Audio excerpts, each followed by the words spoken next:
Baik, Bapak Ibu, para mahasiswa pasca sarjana, kita mulai di awal ini sebagai pengantar. Ya, tentu kita sudah tahu apa itu doktrin Kristologi ya. Doktrin Kristologi itu adalah pengetahuan tentang kehidupan Yesus yang sudah ya mengalami sejarah panjang sejak abad pertama dari kelahiran Yesus. Ya, tapi studi ini tentu memuncak pada abad ke-19. Ya, pada abad 19, terutama setelah bangkitnya metode kritik Alkitab, ya. Jadi banyak yang mengkritik Alkitab, yang mengatakan Alkitab itu palsu, Alkitab itu bukan asli lagi. Ya, mengapa? Karena di sana menyangkut apa? Menyangkut keabsahan atau otoritas Alkitab diantaranya. Nah, kalau Alkitab diragukan, maka isinya diragukan, Yesusnya pun ya pasti diragukan, ya, ya diragukan, ya bahwa Yesus adalah yang ilahi atau dia adalah Tuhan. Kalau sudah meragukan Alkitab, ya. Tapi bagi kita orang Kristen lagi hamba Tuhan, kita sudah menjunjung tinggi menerima bahwa otoritas tertinggi kitab suci yang kita yakini tidak ada yang lain selain daripada Alkitab. Ya, sumber segala pengetahuan tentang Tuhan dan manusia dan karya-karyanya adalah Alkitab. Itu akurat, ya, tidak pernah bertentangan satu sama lain, tidak pernah atau kontradiksi. Kalau ada pun kontradiksi, bukan Alkitabnya, tetapi manusianya yang memahami, ya, ya salah memahami atau salah menafsirkan, ya. Jadi observasinya tidak tepat dan interpretasinya pun tidak tepat.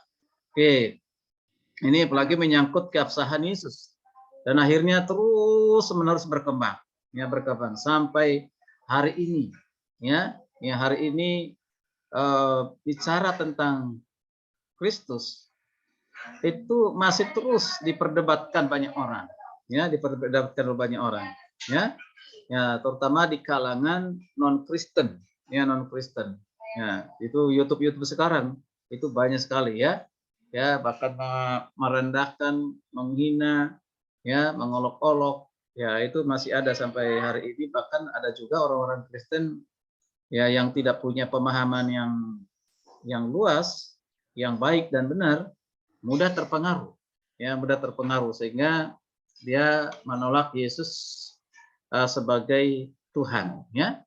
Oke, jadi manusia biasa. Nah, kita coba melihat pengertian Kristologia menurut John Maxwell ini dikatakan apa? Ya, dikatakan bahwa Kristologi adalah studi dengan subjeknya adalah Yesus Kristus, pribadinya dan juga pekerjaannya, ya pekerjaannya. Atau dilihat dari sudut lain, siapa sebenarnya Yesus dan apa yang dilakukannya. Itu. Pertanyaan seperti ini muncul bukan saja dari seorang teolog, tapi muncul juga ada pada saat Yesus berhadapan dengan orang Farisi dan juga murid-muridnya. Yesus pernah bertanya, menurut mereka siapa aku ini? Menurut orang lain dulu. Baru langsung ditunjuk kepada muridnya, menurut kamu siapa aku ini? Ya, mengapa Yesus bertanya seperti itu? Karena sebenarnya Yesus ingin memperkenalkan dirinya bahwa masih banyak pada saat itu yang belum mengenal Yesus. Nah, sehingga si John Maxwell ini mengutip dalam definisi yang dibuat tentang Kristologi itu studi tentang subjek Yesus, pribadi, pekerjaannya, atau dilihat dari sudut lain itu siapa sebenarnya Yesus itu dan apa yang dilakukannya. Ya, oke. Jadi menurutnya studi Kristologi itu sudah ada semasa hidupnya Yesus, sudah ada. Waktu Yesus hidup sendiri, pada saat itu bisa dilihat, bahkan pada saat itu juga bisa ditanyakan mengenai dirinya, bahkan masa hidupnya. Nah, ini seringkali ditanyakan oleh orang-orang Farisi, ahli Taurat, para imam dan murid-muridnya, siapa sesungguhnya Yesus? Berarti sosok yang unik. Bahkan asal usulnya sudah unik. Lahirnya aja sudah unik, gitu kan? Pengetahuannya luar biasa. Nah, siapa sesungguhnya sehingga bisa melebihi dari pengetahuan manusia, pengetahuan dari ahli Taurat Farisi yang sudah belajar ya kitab suci Taurat dari nenek moyangnya, dari turun temurun, yang menganggap banyak sekali ajaran-ajaran Yesus itu seolah-olah bertentangan dengan ajaran nenek moyang mereka. Terutama ketika menyatakan dirinya, akulah ketika menyatakan diri, aku ada sebelum Abraham ada. Mereka mengenal siapa Abraham, itu nenek moyang mereka. Abraham, Ishak, dan Yakub. Itu nenek moyang mereka. Jadi mengenal apa yang diajarkan. Makanya mereka kalau kita lihat di Ulangan 6 itu kan, mereka pegang itu Ulangan 6. Ya, kepada keturunannya supaya diajarkan. Diajarkan tentang apa? Diajarkan tentang mengasihi Tuhan dengan segenap hati, dengan segenap jiwa. Lalu dikatakan, ya di sana diajarkan tentang apa? Tuhan itu Esa. Esa. Allah itu Esa. Jadi ketika Tuhan Yesus mengatakan dirinya sebagai Tuhan, ini akan bertentangan dengan ayat itu. Ya? Masa Yesus Tuhan? Yang kami kenal adalah Tuhannya Abraham, Ishak, Yakub. Itulah Tuhan kami. Itu terjadi penolakan. Ya, lihat bagaimana reaksi dari orang-orang Farisi ahli Taurat pada saat itu hanya ingin merencana melemparkan Yesus. Di Yohanes pasal 8 ya. Ya, melempar Yesus dengan batu. Ya. Mengapa? Karena Yesus menyatakan dirinya adalah Tuhan. Memang dalam Alkitab kalau kita perhatikan mulai dari kitab Kejadian sampai kitab terutama di kitab Perjanjian Baru. Ya, terutama Perjanjian Baru lah ya, karena itu Perjanjian Baru lah kisahnya Yesus ini tidak pernah Yesus menyatakan membuat suatu pernyataan langsung. Pernyataan langsung. Akulah Tuhan, sembahlah aku. Ya. Apa kita cari? Tidak ada. Ya, tidak ada. Nah, inilah menjadi suatu senjata yang paling yang paling paten bagi orang lain yang menyerang kekristenan, bahwa di dalam Alkitab siapapun di situ tidak pernah ditemukan dalam Alkitab Yesus mengatakan dirinya Tuhan, gitu kan? Apakah benar? Apakah dengan tidak pernah Yesus menyatakan dirinya bukan Tuhan, maka dia bukan Tuhan? Ya, Tuhan tidak pernah istri berkata, Tuhan sembahlah aku, akulah Tuhanmu, tidak pernah. Nah, kalau Yesus lakukan itu, ya akan bertentangan dengan kebiasaan ataupun ajaran-ajaran dari orang-orang Yahudi. Ya, orang-orang Yahudi, yaitu tentang keesaan Allah itu sendiri. Ya. Nah, perlu saya buat dua pernyataan di sini. Yang pertama, tanpa Yesus memperkenalkan diri pun kepada manusia, dia adalah Tuhan. Ya, dialah Tuhan. Dan yang kedua, manusia tidak mampu memperkenalkan siapa Yesus, siapa Tuhan tanpa Tuhan yang berkarya dalam hidupnya. Itu. Nah, makanya orang yang bisa mengerti, memahami sehingga percaya menerima Yesus adalah mereka pertama yang sudah dikaruniakan iman. Ketika sudah mendahului iman itulah yang akan membuat mereka pada pengertian. Ya, pengertian siapa Yesus sesungguhnya. Berbeda dengan yang lain. Mereka dimulai dari pengertian, yaitu logikanya yang berperan. Peran utamanya logika yang digunakan. Tanpa iman, makanya pasti menolak Yesus sebagai Tuhan. Ya, nah itu siapa Tuhan? Itu. Oke, siapa Yesus itu?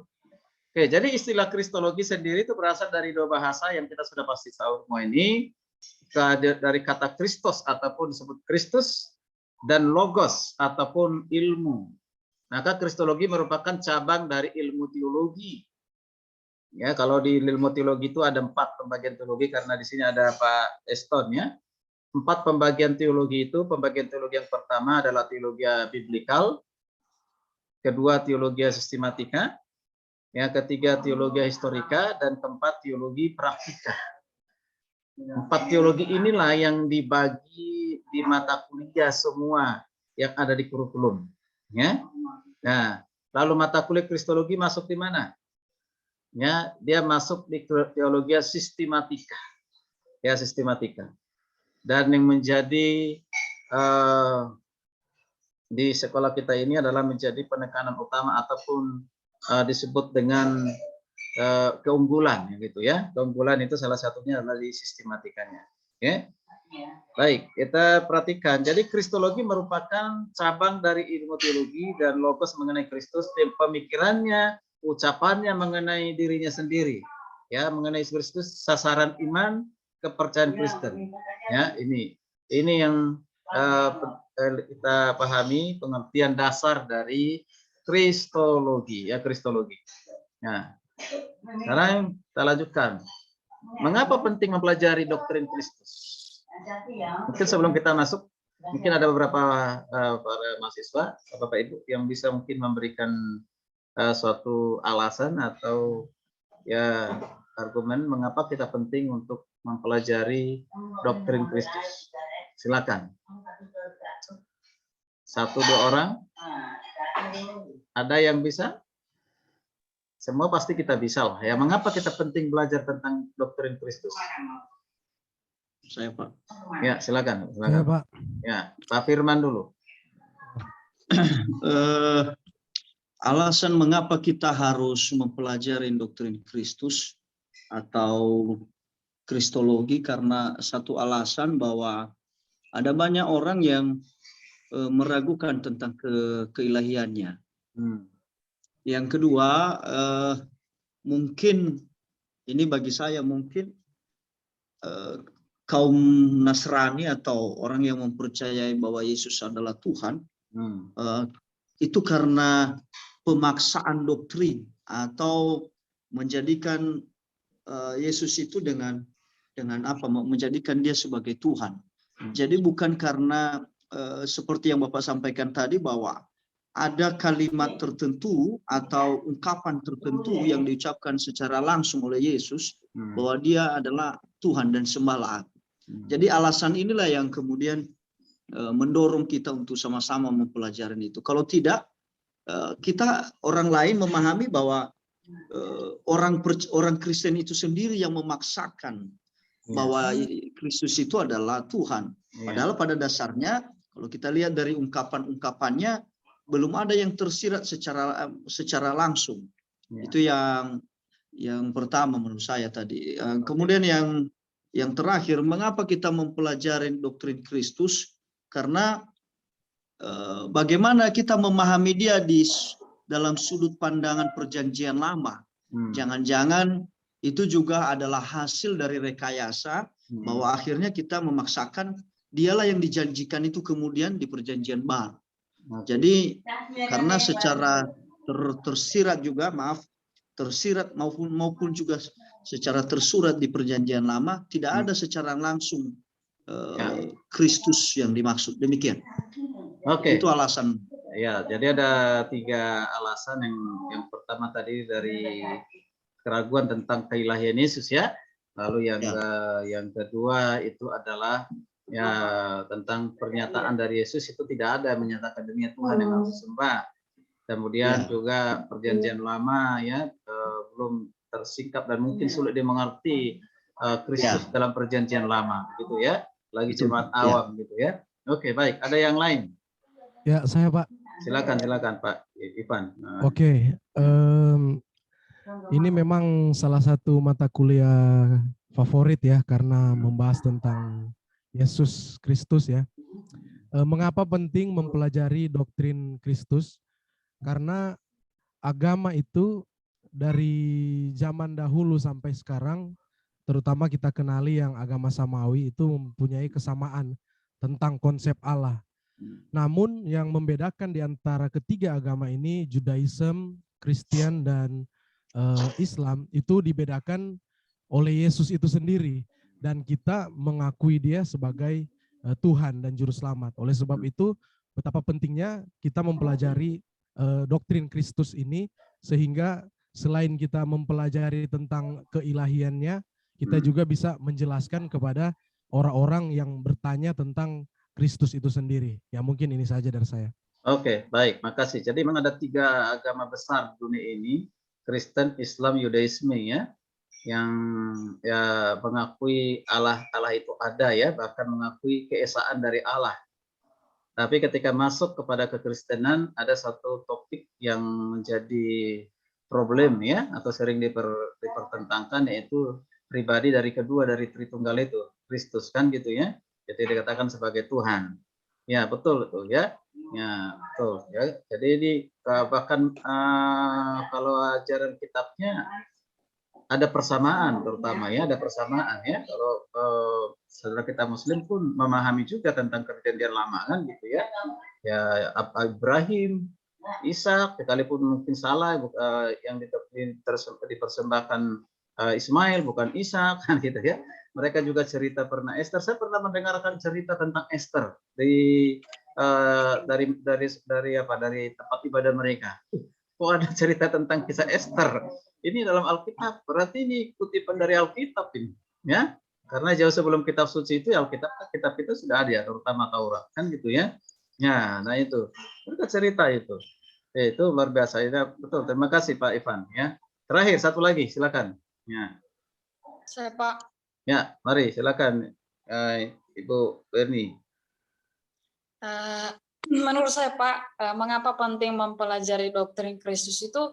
Ya secara pribadi kita perlu memahami siapa Kristus yang menjadi pusat penyembahan sebagai Tuhan dan Juru Selamat kita, sehingga tidak mudah digoyangkan, tidak mudah dipengaruhi oleh pengajaran-pengajaran yang lain atau disebut bidat begitu. Dan yang kedua, kita perlu memberi jawab kepada tiap-tiap orang yang meminta pertanggungjawaban kepada kita tentang siapa Tuhan Yesus Kristus sendiri sesuai dengan 1 Petrus 3 ayat 15. Begitu Pak. Sekian, terima kasih. Baik, jadi kepentingan untuk pertumbuhan iman jemaat ya. Lalu yang kedua, supaya kita bisa memperkenalkan dengan baik dan benar siapa sesungguhnya Yesus itu kepada jemaat dan juga kepada orang lain. Tuh ya, makasih. Baik, kita lanjutkan. Jadi tadi kita ulang lagi, Kristus adalah ilmu tentang Kristus, maka penting untuk dipelajari. Tadi sudah sampaikan di awal, Kristus itu adalah sentral, pusat kehidupan orang Kristen. Ya, kalau tidak mempelajari, memahami tentang ilmu kristologi, ya kemungkinan diragukan kekristenannya. Ya kan? Sekalipun tidak harus melalui perguruan tinggi teologi, gitu kan? Nah itu, karena ada gereja, tugas gereja yang mengajarkan menyampaikan itu. Nah, sampai saat ini masih ada pemahaman orang Kristen sekalipun sudah memiliki umur yang lanjut usia, ya semua agama itu sama, ya kan? Ya, apakah benar demikian? Semua agama itu sama, gitu. Ya, sehingga ada yang menulis buku, ya, dan menulis buku, ya, apakah semua agama itu sama? Gitu, ya, karena ada, ya, kalau kita perhatikan, ya, itu masih banyak yang seperti itu. Nah, berarti kalau mengatakan sama, sejauh mana pemahaman tentang kristologinya? Itu saja, ya kan, karena sentralnya itu di Kristus, gitu. Ya. Nah, jadi ini penting sekali. Jadi sebagaimana yang dipahami oleh orang-orang Kristen pada umumnya, Kristus adalah Allah yang mewujudkan dirinya dalam bentuk seorang manusia.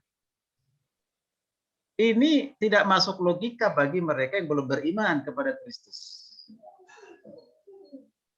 Itu ada lagi viral sekarang ini, dia bilang, orang Kristen mempertuhankan yang punya alat kelamin. Nah, gitu. Masa Tuhan punya alat kelamin gitu? Itu kasar banget sebenarnya itu.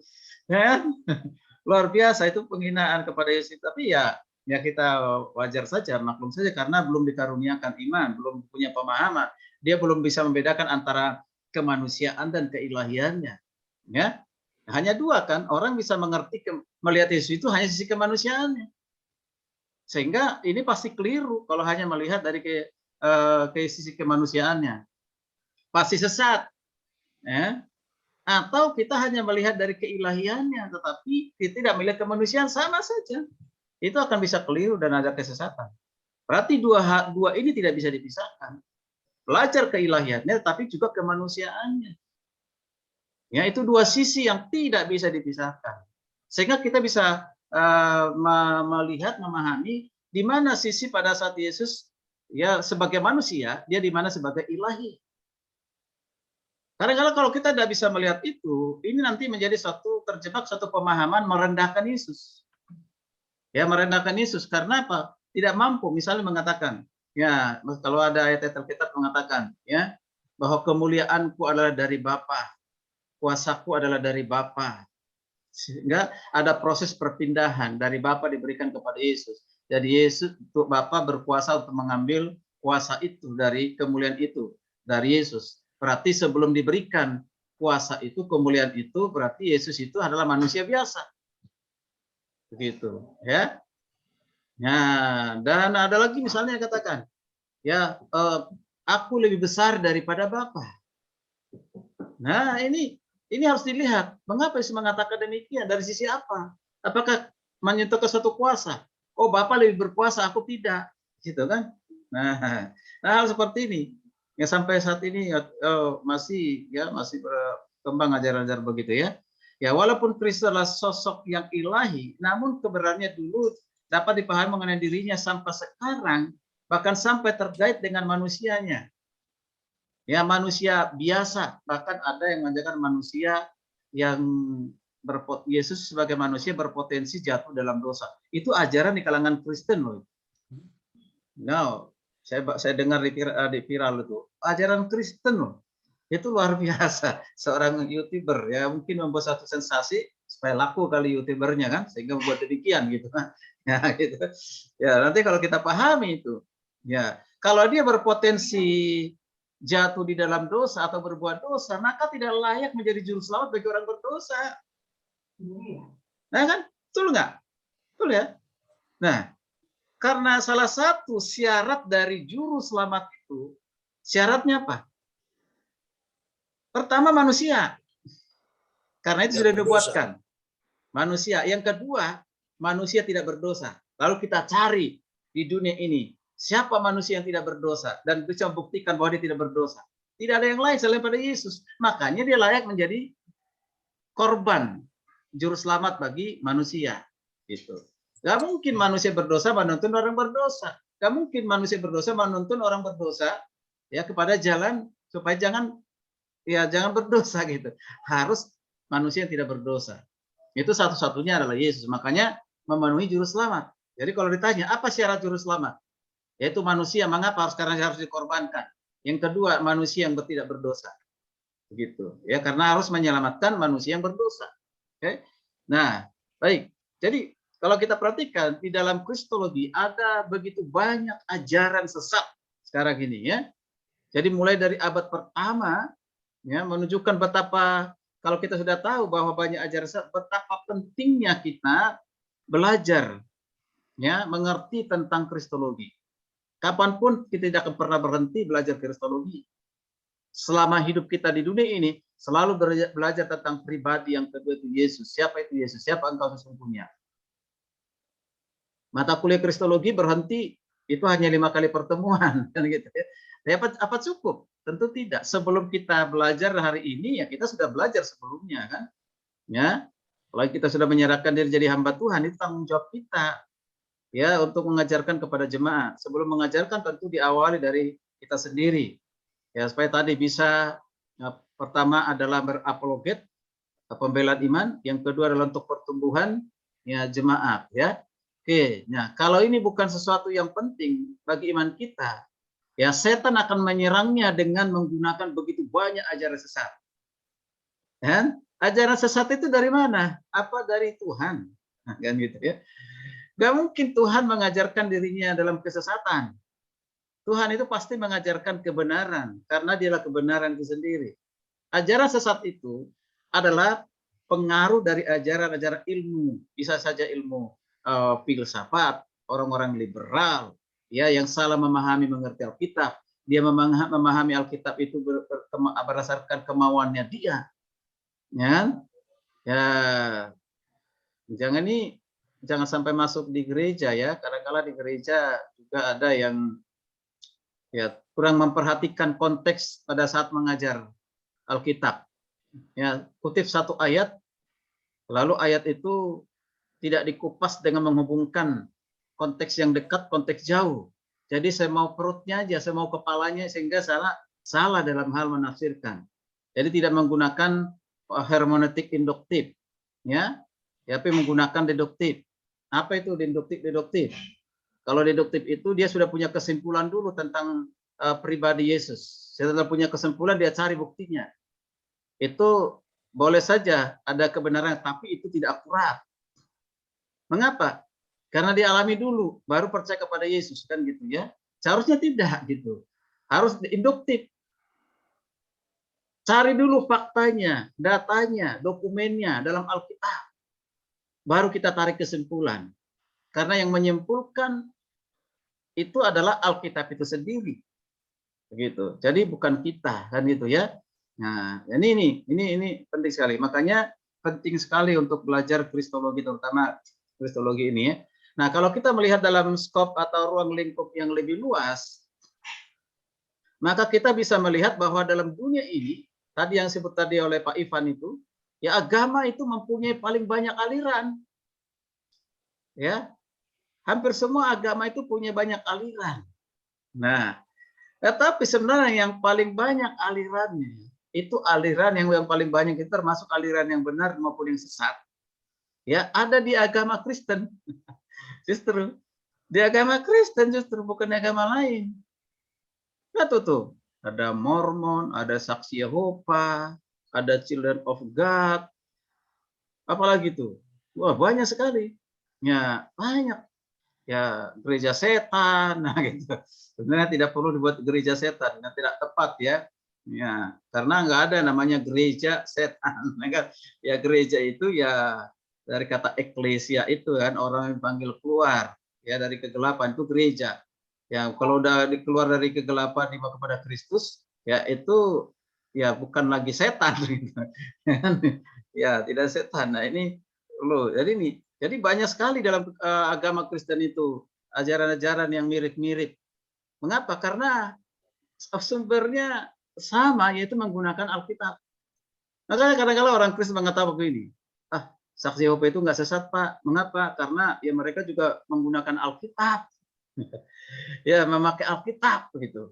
Sehingga dia dengan dasar itu ya tidak sesat. Kenapa? Mereka gunakan Alkitab. Bukan masalah memakai Alkitabnya, tapi bagaimana memahami Alkitabnya. Itu yang terpenting. Ya. Nah, ini.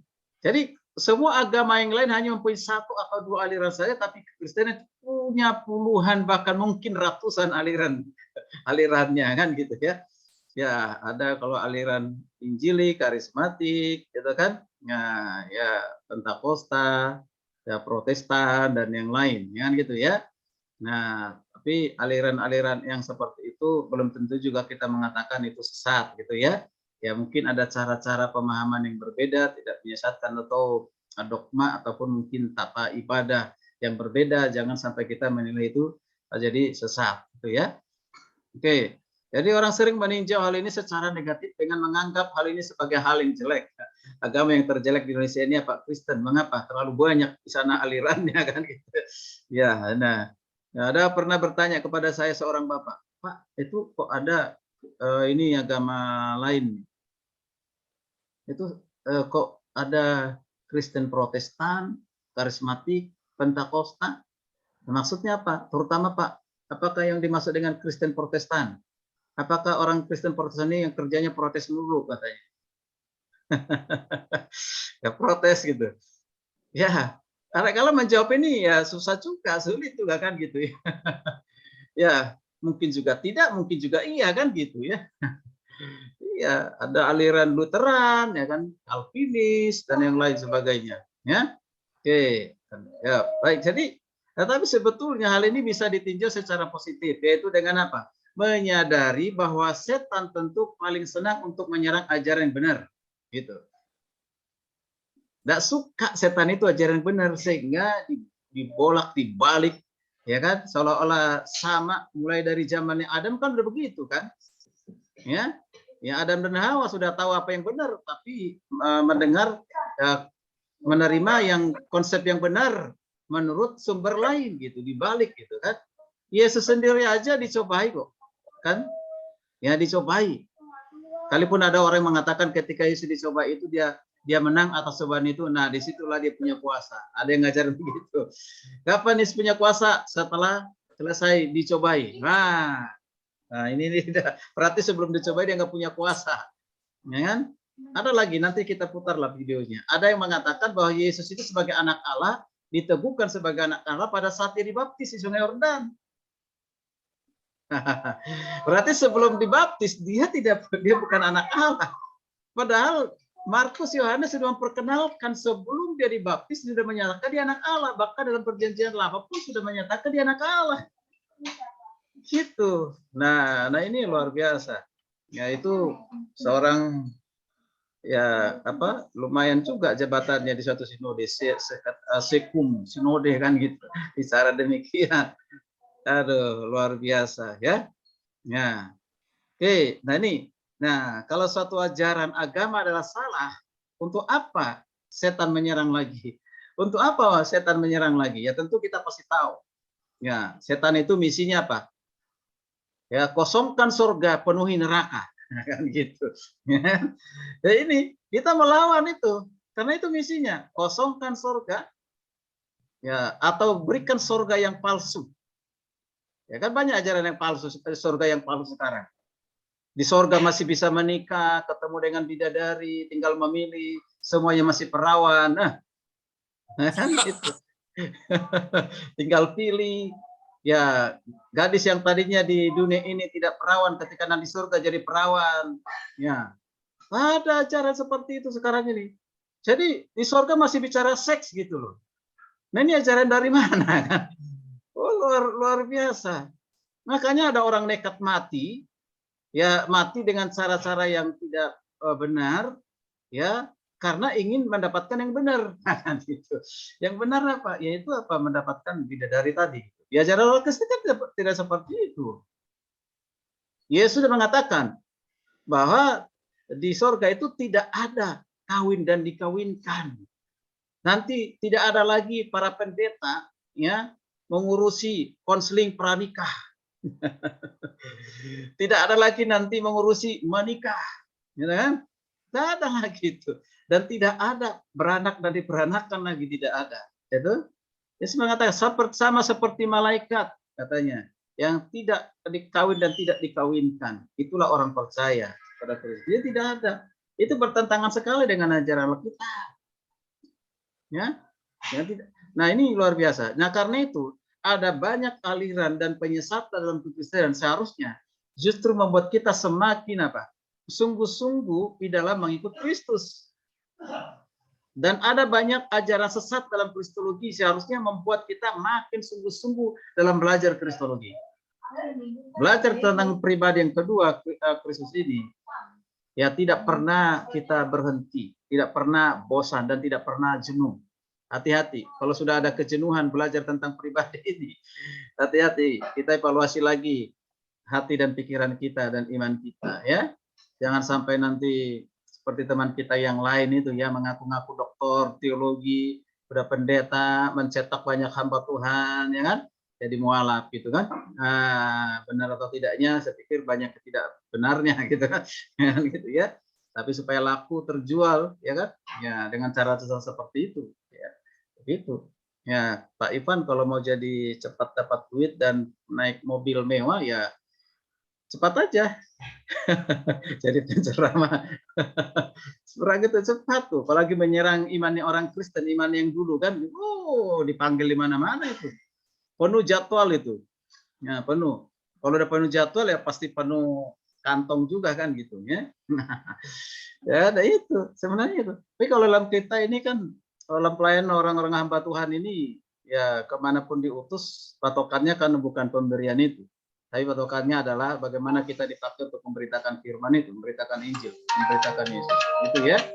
Ya ada yang pulang tanpa PK, ada yang pulang dengan PK, nah gitu. Nah begitu. Baik. Oke, kita lanjutkan ya. Jadi dalam kealahannya Yesus, ia sudah ada bersama Bapa sebelum dunia dijadikan dalam kemanusiaannya lahir daripada perawan Maria. Ini harus satu pernyataan singkat saja ya. Nanti akan kita pahami, kita pelajari lebih mendalam lagi. Nah, perbedaan antara dua tabiat ya, tabiat dari kealahan dan kemanusiaan ya, kemanusiaan yang dipersatukan. Ini yang sulit dimengerti. Bagaimana keilahian dan kemanusiaan itu bisa dipersatukan, ya. Jadi kalau kita perhatikan lagi bahwa Yesus itu tidak terbagi dua menjadi dua pribadi, pribadi dari kemanusiaan, pribadi dari keilahiannya. hanya satu pribadi saja, yaitu anak Allah, ya, anak Allah. Oke. Baik, ini ada kutipan dari yang ditulis oleh Pak Welly Panensolang ya. Saya bisa ambil dari bukunya. Ya, ini adalah confession-nya begini. Dikatakan begini. Esensi kekristenan adalah Kristus. Bukan etika atau teologi, bahkan bukan gereja. Ya. Artinya apa? Bahwa komunitas Kristen, teolog, dan gereja yang benar harus percaya dan mengakui Yesus sebagai Tuhan dan Juru Selamat. Itu esensinya. Nah, kalau seorang teolog dan gereja tidak mengakui ini, waduh, ini bertentangan dengan kekristenan sendiri. Kristen lahir ya karena Yesus ada. Kalau Yesus nggak ada, apakah ada orang Kristen? Tidak ada. Nah, kan? Nah, tidak ada. Nah, kan pengertian Kristen yang sederhana itu apa? Kristus dalam diri seorang, kan gitu ya. Itu pengertian sederhananya. Nah, kapan Kristus dalam diri seorang? Pertama ketika dikaruniakan iman. Iman itu bertumbuh dalam pengenalan Kristus. Sehingga dia ya mengakui Yesus sebagai Tuhan Juru Selamatnya seumur hidupnya, bahkan selama-lamanya. Atau wilayah Roma 10 ayat 9 itu ya. Roma 10 ayat 9. Hermanus Adok, ada Alkitab, baca nggak? Ini ayat yang sangat terkenal ini. Inilah esensi dari kekristenan. Hermanus baca Roma 10 ayat 9. Ya, Pak.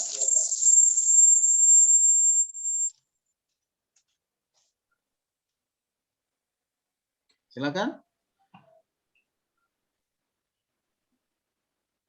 Roma 10 ayat 9. Sebab jika kamu mengaku dengan mulutmu bahwa Yesus adalah Tuhan dan percaya dalam hatimu bahwa Allah telah membangkitkan dia dari antara orang mati, maka kamu akan diselamatkan. Ya. Jadi apa yang dituliskan oleh Rasul Paulus ini Roma 10:9, inilah esensi dari kekristenan. Ketika dia mengaku percaya dengan mulutnya, berarti ada pengakuan dari mulut. Percaya dalam hatinya bahwa Yesus Kristus telah mati dan dibangkitkan, maka dia akan diselamatkan. Dan terjadi pengakuan dan penerimaan Yesus sebagai Juru Selamat. Itu juga adalah karya dari Yesus itu sendiri. Karya dari Tuhan.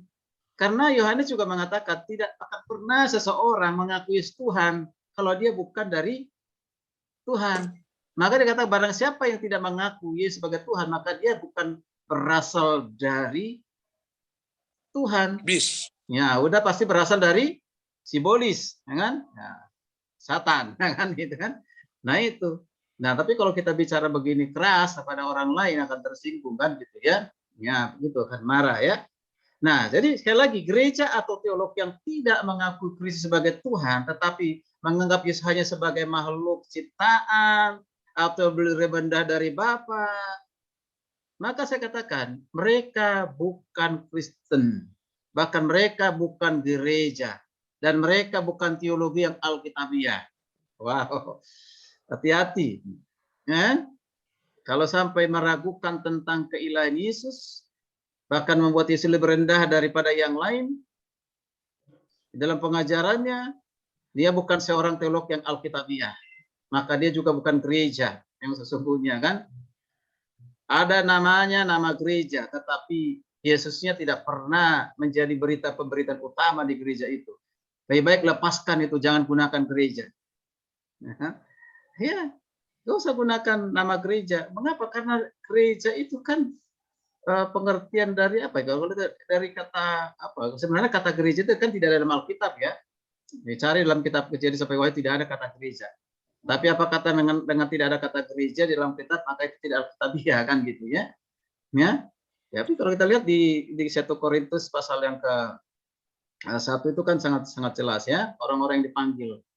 Ya, yaitu orang-orang yang sudah dipanggil dari kegelapan, perbudakan dosa. Ini ingat kalau di kristologi itu ada 3 proses ya. Lewat di soteriologi ya, di soteriologi, yaitu ex agorazo dan lutro. Apa itu? Ya, ex agorazo itu di mana Yesus turun ya turun ke dunia, yaitu dunia yang penuh dengan dosa atau diumpamakan sebagai pasar dosa. Ya, pasar dosa masuk ke dunia berdosa, ya, untuk apa? Ya, untuk maaf tadi saya ulang, agoraso dulu, baru ex agoraso. Agoraso ya, disebut agoraso. Ya, dia masuk ke pasar dosa, ya dunia ini. Untuk apa dia masuk? Yaitu untuk membeli. Seperti kalau seorang ke pasar beli sesuatu, ya beli sesuatu, dia harus masuk ke pasar, dia beli dengan menggunakan uangnya. Ya, kalau uang sudah dibeli barang itu, sekarang sudah menjadi miliknya, jadi berhak untuk dibawa kemana saja, keluar dari pasar itu, karena sudah dibeli. Ya, nah demikian halnya, ya agoraso dikatakan Yesus yang sudah masuk ke pasar dosa, dia beli dengan darahnya yang mahal dan lunas dibayar, ex agoraso dikeluarkan dari pasar itu, karena pasar dosa itu diperbudakkan di situ, yang membawa dia menuju kepada neraka, ya kan? Sekalipun menganggap dia jalannya lurus, tetapi ujungnya adalah binasa. Yesus bawa ex agoraso, dikeluarkan, namanya ex, dikeluarkan dari pasar dosa, dibawa kepada terang yang ajaib, dibawa kepada jalan yang benar. Nah, setelah itu baru lutro, artinya apa? Hasilnya. Dia sekarang sudah menjadi anak Allah, dia sekarang menjadi milik Tuhan, dia sekarang orang yang diselamatkan. Nah, itulah hasilnya, disebut dengan lutro itu. Ya. Nah, jadi prosesnya itu dilakukan oleh Allah itu sendiri. Ya, Allah itu sendiri. Jadi tidak satu pun manusia mampu di dunia untuk menolak itu. Tidak ada yang menolak. Ya, tidak mungkin kalau sudah dikaruniakan iman. Ya. Itu entah cara seperti apa pun manusia untuk menghindarinya tidak akan pernah bisa, gitu. Tapi kalau mereka yang sudah tidak dipilih, ya begitu saja sampai matinya kan gitu ya. Oke, baik. Nah, ini penting. Ini penting satu pernyataan di kristologi ini. Nah, lalu kita perhatikan lagi empirical fact. Ya, empirical fact-nya apa? Apapun doktrin teologi yang dikembangkan atau diajarkan oleh orang yang menolak ketuhanan Yesus, ya, sudah pasti sumbang. Ya. Ini penting sekali ini. Apapun doktrin teologi yang diajarkan, yang dikembangkan oleh seorang, kalau dia menolak ketuhanan Yesus, maka sudah pasti ajaran itu sumbang. Bahkan mungkin kita berani mengatakan sesat. Ya, ya sudah pasti sumbang.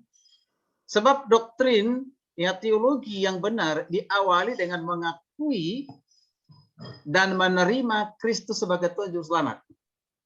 Itu dia.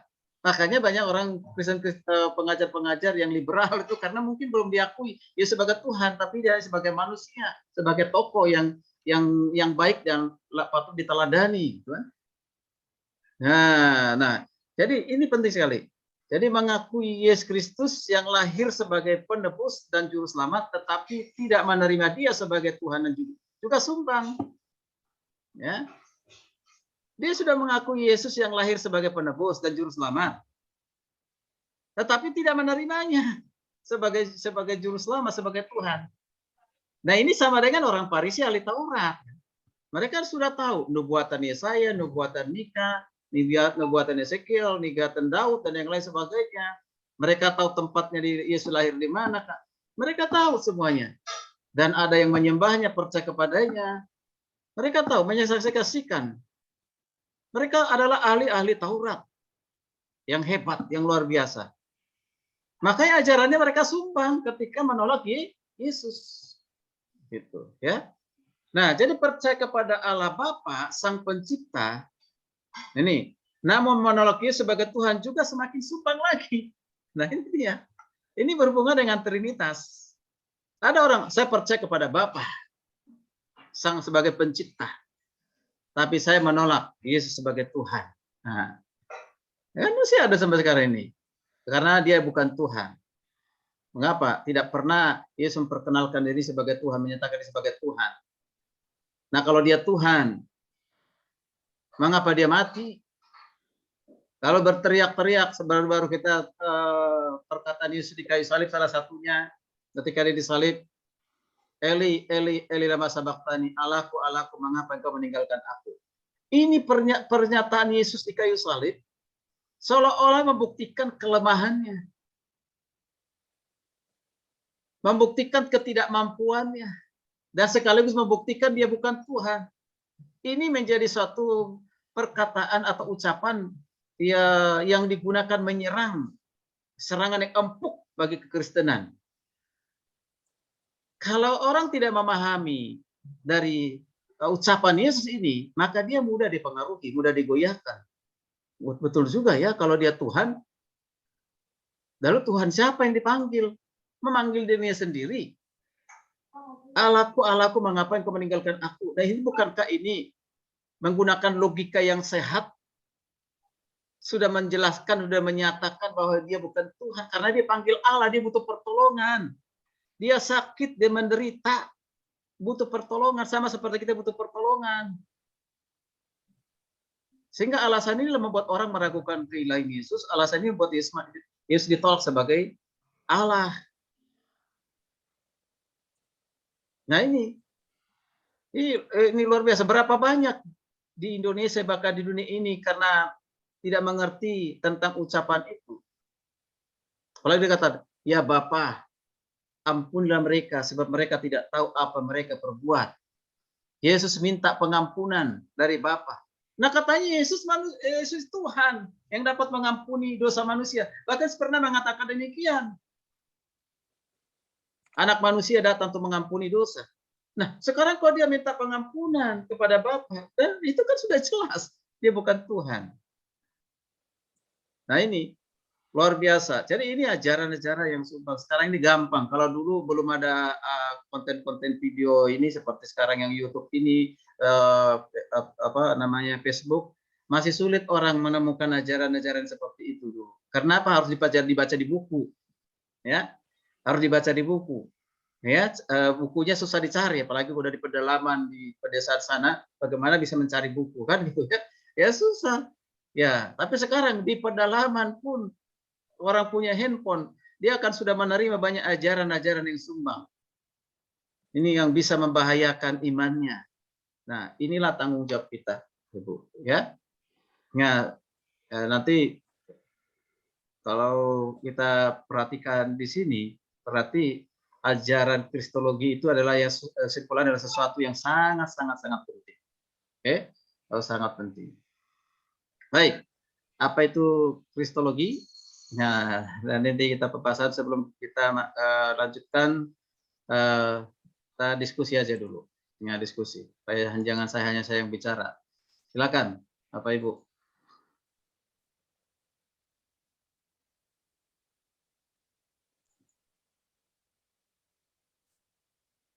Ya, saya Pak. Ya, silakan.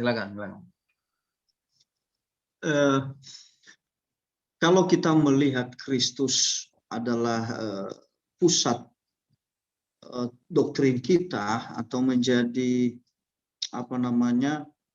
fokus kita, maka ada dua hal yang kita lihat. Yang pertama tadi keilahiannya, tetapi juga kemanusiaannya. Nah, pertanyaan saya Pak, ini barangkali hanya berupa diskusi saja sih. Ya. Apakah ada waktu tertentu di mana tidak lagi bisa ditemukan? Maaf, maksudnya bukan tidak ditemukan. Ya. Dalam waktu bersamaan, ilahinya, tetapi manusianya ada dalam posisi bersamaan. Waktu bersamaan, juga mengerjakan bersamaan, atau apa ya bahasanya? Artinya, dalam waktu bersamaan, misalnya katakanlah Bapak, mengapa engkau meninggalkan aku? Apakah pada waktu bersamaan itu ilahinya tidak ada di dalam dirinya? Ya. Sama artinya berpisah. Atau memang sebenarnya ada di dalam dirinya? Ya. Dan kalau seandainya tidak ada di dalam, karena tadi ada sempat tadi pembahasan tentang kuasa. Apakah kuasa keilahiannya itu sedang berpisah dengan dirinya di saat kelemahan dia, bukan kelemahan tapi dia dalam posisi kemanusiaannya sedang berperan, atau pada saat itu juga selalu bersamaan. Nah, itu yang selalu saya mungkin ini hanya berupa diskusi saja. Apakah selalu bersamaan? Kalau selalu bersamaan, mengapa misalnya pada saat dia bilang begini, Bapak, mengapa engkau meninggalkan aku? Berarti tanda kutip saat itu lagi keilahiannya lagi kosong. Ya. Benar-benar yang mengambil peran adalah kemanusiaannya. Begitu, Pak. Oke, baik, makasih. Ini adalah topik yang sering dibahas ya di kristologi, baik di S1 maupun di S2. Ya, sebelum saya memberikan suatu tanggapan dari saya, mungkin dari teman-teman dulu memberikan tanggapan atas pertanyaan dari Pak Firman tadi. Silakan. Saya proses. Ya, silakan Pak Dani. Oke, terima kasih untuk kesempatannya. Kita sharing ya. Tadi Pak Firman katakan jadi bukan saya lebih, tapi ini namanya kita sharing. Kalau menurut saya kalau menurut saya secara pribadi saya katakan bahwa ada saat di mana peran Yesus sebagai manusia bahkan perannya sebagai Tuhan itu sama-sama berfungsi, bahkan sama-sama menyatu dalam pelayanannya. Hal ini bisa dapat kita lihat menurut pandangan saya sih, bisa dapat kita lihat dalam pelayanan Yesus, di mana Yesus melakukan pelayanan, melakukan mujizat, bahkan orang yang mati dibangkitkan, orang yang buta bisa melihat, orang yang lumpuh bisa berjalan. Ini menunjukkan sisi keilahian Yesus. Ya, kalau dia manusia biasa berarti dia tidak bisa melakukan mujizat. Ini menurut saya ada saat-saat di mana dia benar kedua sisi ini ada di dalam dirinya sebagai manusia bahkan juga sebagai Tuhan. Lalu yang berikut ada juga saat-saat di mana dia benar-benar mengosongkan dirinya. Kalau kita lihat di dalam Filipi itu, dalam surat Filipi dikatakan bahwa Tuhan mengosongkan dirinya. Tujuan pengosongan diri di situ memang dalam di mana Tuhan menjalankan mandat amanat agung dari mandat atau perintah misi daripada Bapaknya untuk misi penyelamatan manusia, bahwa memang dia itu harus menderita, mati dan disalibkan. Dalam hal ini benar-benar meninggalkan kealahannya, mengambil rupa sebagai seorang manusia sehingga dia bisa menebus kita sebagai manusia yang berdosa itu. Itu menurut saya secara pribadi. Terima kasih. Oke. Baik. Silakan. Ada yang lain untuk bisa menambahkan? Boleh, saya kali ya Pak ya, Pak Ya, Adolf. silakan Pak Elia ya. Ini kalau menurut saya sih,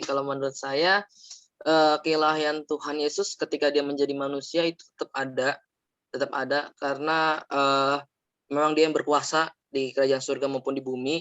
Karena kalau dia nggak ilahi, mungkin saat dia berpuasa, mungkin dia sudah tidak kuat puasa 40 hari kan yang di padang gurun ya.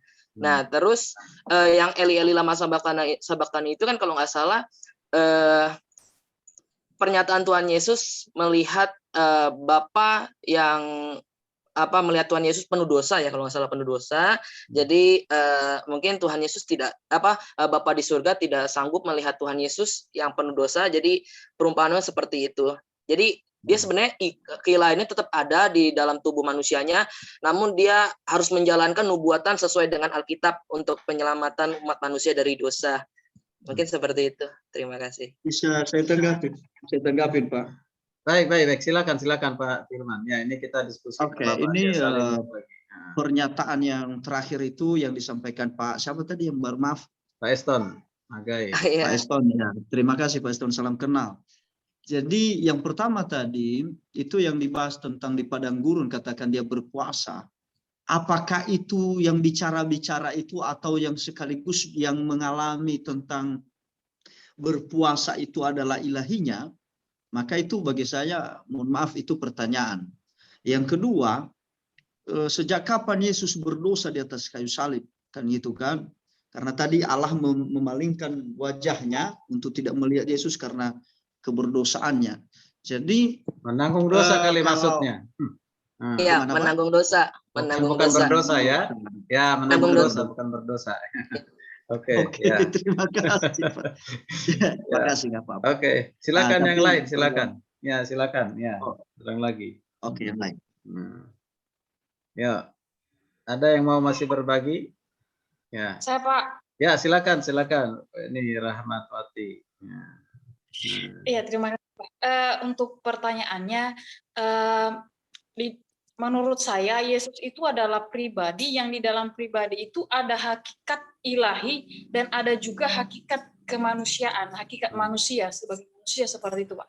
Nah, hakikat Yesus yang menjadi manusia seperti yang disampaikan tadi oleh Bapak siapa namanya itu, mengambil rupa sebagai manusia. Nah, di dalam kemanusiaan Yesus Kristus itu ia tidak menggunakan sifat keilahiannya secara sepenuhnya karena Yesus Kristus itu menjadi harus mengalami kemanusiaan, mengalami kemanusiaan itu sendiri. Dan ungkapan Eli Eli lama sabachthani atau Allahku mengapa engkau meninggalkan aku itu sebetulnya adalah nubuatan dan sudah tertulis di dalam kitab Yesaya kalau tidak salah saya Pak ya. Dan itu adalah sebetulnya menunjukkan bahwa Yesus Kristus sedang menunjukkan teriakan dosa itu, teriakan manusia sebetulnya yang harusnya dihukum karena dosa manusia itu Pak. Jadi itu sebetulnya menunjukkan teriakan manusia yang seharusnya mengalami hukuman. Ya tadi pertanyaan tadi posisi seperti itu kemanusiaannya yang ditonjolkan, posisi keilahiannya di mana pada saat itu? Mungkin gitu, sehingga ini kan kesatuan dari keilahian kepada kemanusiaan. Apakah pada saat Yesus berteriak seperti itu, Eli Eli sabachthani, lalu keilahiannya meninggalkannya, gitu kan? Atau diambil oleh Bapa kan gitu? Karena ada yang mengajarkan bahwa kekuasaan keilahian itu ada dari Bapa, dikembalikan ke Bapa, ya kan gitu. Sehingga kosong berarti keilahian pada saat itu. Ya, itu mungkin itu adalah pertanyaan dari Pak Firman itu tadi. Ya, betul Pak. Mungkin sedikit saya tambahkan Pak mengenai lebih sempurna pertanyaannya. Kapan kita sebut Kristus itu sempurna ilahinya? Apakah di saat hanya kemanusiaannya sedang berdiri sendiri saat itu? Atau bersamaan antara ilahinya dan manusianya bersatu? Baru dia disebut dengan sempurna dia ilahi?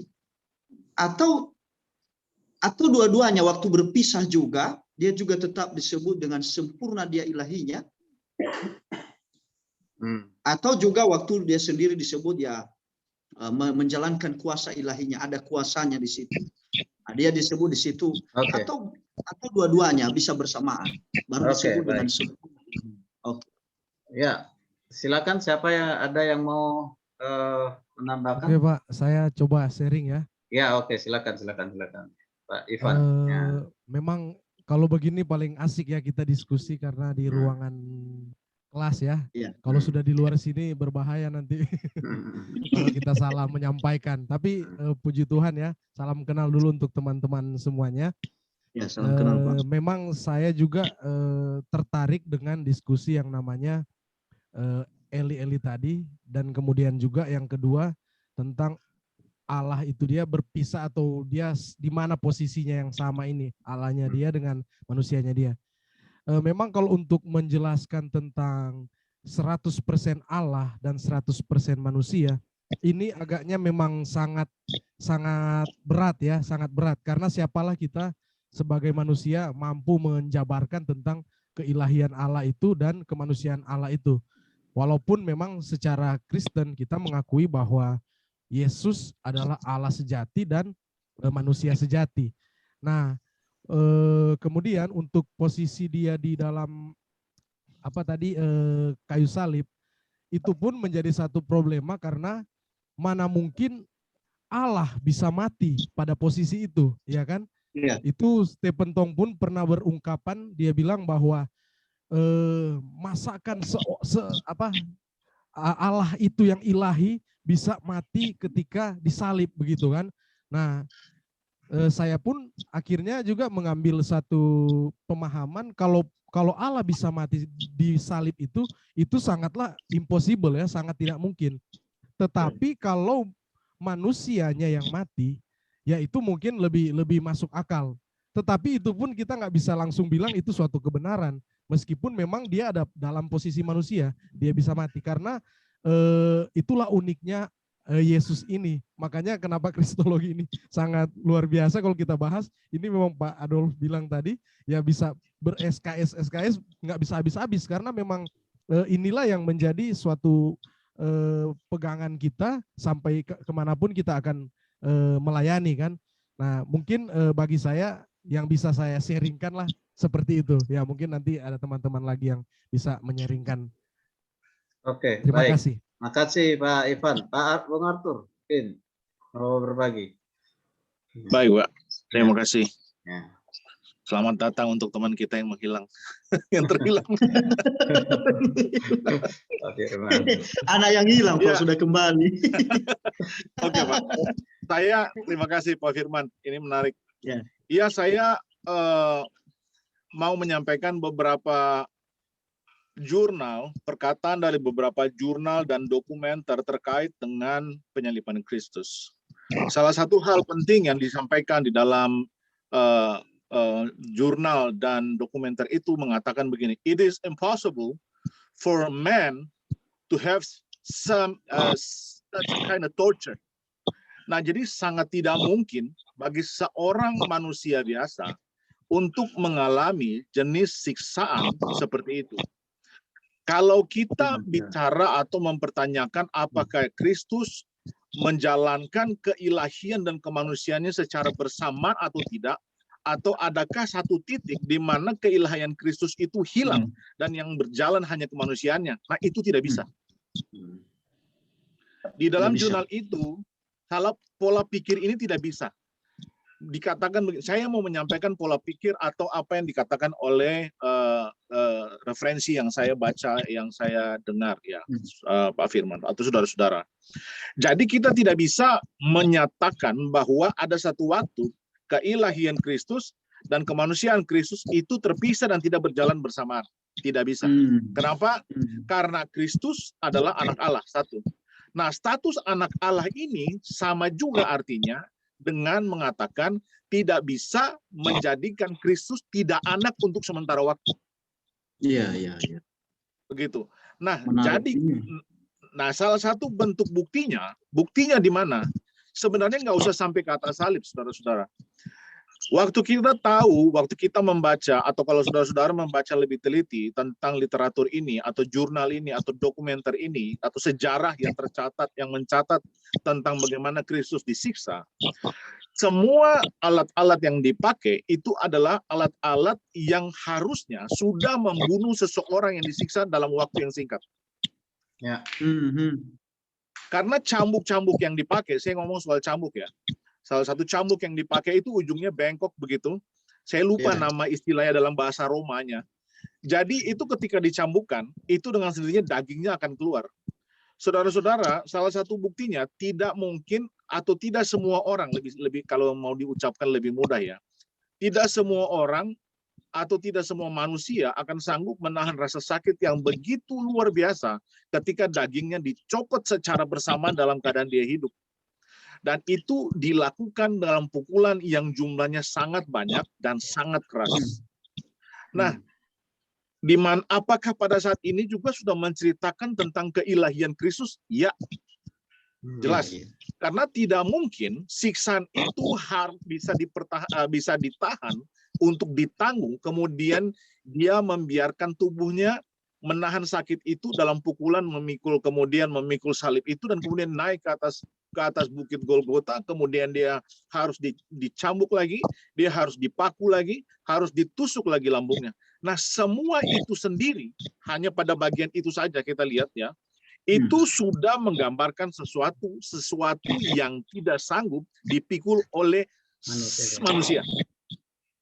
Nah, pertanyaan tentang kapan pemisahan manusia keilahian dan kemanusiaan Kristus itu terjadi, itu tidak ada.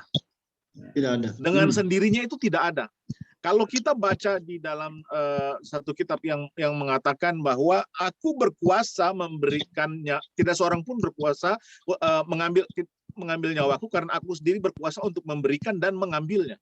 Nah, itu menunjukkan bahwa Kristus dengan sadar melakukan semua sikap pengorbanan ini, dengan sadar mengambil semua siksaan ini, Dan waktu kita belajar Tritunggal pada semester yang lalu, kita sama-sama mendengar kalimat ini bahwa Kristus dengan sengaja membatasi keilahiannya agar maksud dan rencana atau rahasia besar surga seperti yang dikatakan di dalam Injil itu bisa terlaksana dengan sempurna.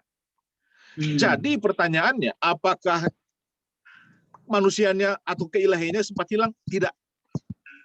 Tetapi apakah pada saat yang sama dia membatasi keilahiannya? Ya.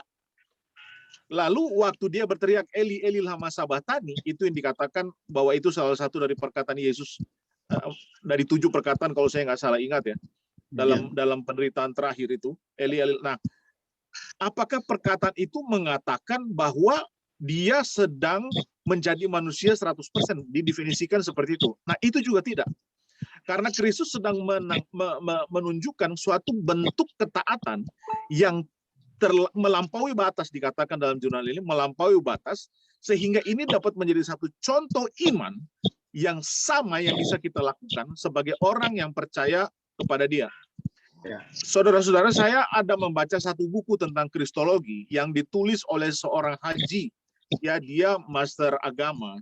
Saya mempunyai satu pemikiran yang lebih jauh lagi menjadi waktu membahas tentang ini. Kenapa? Karena begini, di dalam buku itu dia bilang, untuk mengerti Kristus, kita harus berbicara pada 2 pangkal.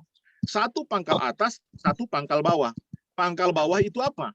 Pangkal bawah itu adalah bagaimana kita sebagai orang yang percaya kepada pemahaman bahwa Kristus adalah juru selamat, itu memiliki satu pengalaman ketika mendengarkan cerita tentang Yesus, iman itu lahir, kemudian kita belajar mulai dari sesuatu yang disebut dengan sensus, yaitu pengalaman, sense, rasa, keimanan, yang kemudian dihubungkan dengan rasio. Nah, ini sesuatu yang disebut dengan pangkal bawah. Sedangkan pangkal atas artinya bahwa Allah yang menurunkan sesuatu jalan keselamatan dari surga, atau dalam bahasa umumnya dalam kristologi disebut dengan Bapa memberikan anaknya agar manusia dapat diselamatkan. Nah, kalau keduanya ini dihubungkan, saudara-saudara, dalam buku ini saya membayangkan begini, bagaimana manusia itu dia bisa memahami sesuatu yang begitu besar yang dari surga, yang disebut dalam Injil sebagai rahasia kerajaan Allah, untuk bisa dimengerti dan disebut sebagai iman. Nah, ini saudara-saudara hanya adalah anugerah besar yang diberikan pertama-tama hanya kepada orang yang terpilih. Itu sebabnya kita kalau bicara ini sebenarnya berkaitan juga dengan konsep pemilihan. Tetapi kembali kepada pertanyaan Pak Firman, ya, si kristologi yang ditulis oleh orang Islam ini, nah, dia menyangkal keilahian Kristus. Tadi kita di awal-awal berbicara tentang pertanyaan-pertanyaan dari saudara kita, dari Pak dosen kita tentang apa itu kristologi. Saudara-saudara bisa bayangkan, sekarang Islam tahu bahwa sekolah-sekolah teologi hampir tidak mungkin menerima orang Islam yang mau belajar tentang kristologi. Kenapa? Karena mereka masuk tidak berpangkal kepada iman. Tetapi orang-orang ini belajar keluar ke Timur Tengah, bahkan lebih dekat dengan sejarah untuk membuktikan pengetahuan mereka itu benar atau tidak, benar atau salah, iman mereka tepat atau tidak, Kristus Allah atau bukan. Nah, kenyataannya saudara-saudara, yang terjadi, apapun alasan atau motif yang membuat mereka menghampiri sekolah untuk memahami tentang pengorbanan Kristus ini, semua akan kembali kepada sejarah yang mengatakan dengan jelas bahwa Kristus memang disalib, dan bahwa memang dia, sama seperti yang dikatakan oleh seorang prajurit di bawah kaki salib, bahwa sungguh dia adalah anak Allah. Nah, masalahnya ada ketika mereka sudah memikirkan hal ini, mereka tetap kembali kepada pemahaman mereka sendiri, atau dengan kesadaran menolak keilahian Kristus. Nah, kaitannya dengan apa yang dikatakan oleh Pak Firman, yang saya mau katakan, saudara-saudara, adalah begini.